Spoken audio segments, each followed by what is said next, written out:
പ്രതിസന്ധിയിലായ വ്യോമയാന മേഖലയ്ക്ക് ആശ്വാസമായി കേന്ദ്ര സർക്കാർ ഫണ്ട് പ്രഖ്യാപിച്ചു.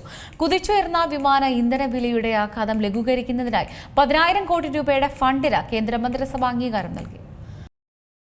പശ്ചിമേഷ്യൻ സംഘർഷങ്ങളെ തുടർന്ന് പ്രതിസന്ധിയിലായ വ്യോമയാന മേഖലയ്ക്ക് ആശ്വാസമായി കേന്ദ്ര സർക്കാർ ഫണ്ട് പ്രഖ്യാപിച്ചിരിക്കുകയാണ്.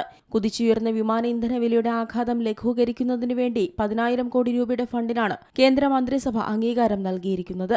വിമാന കമ്പനികൾക്ക് ATF വില സ്ഥിരത നൽകുന്നതിനായി എണ്ണ വിപണന കമ്പനികൾക്ക് 10,000 കോടി രൂപയുടെ പിന്തുണ നൽകുന്ന പദ്ധതിയാണിത്.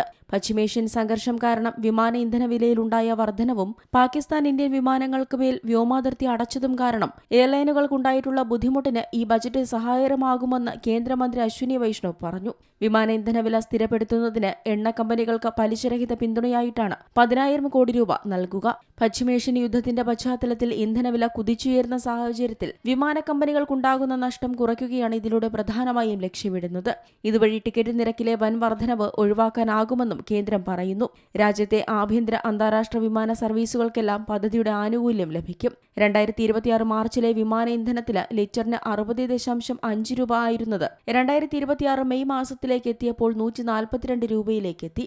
ഇത് വിമാന കമ്പനികളുടെ പ്രവർത്തന ചെലവ് ഗണ്യമായി വർദ്ധിപ്പിച്ചെന്നും കേന്ദ്ര സർക്കാർ വ്യക്തമാക്കി. National desk Zee Malayalam news.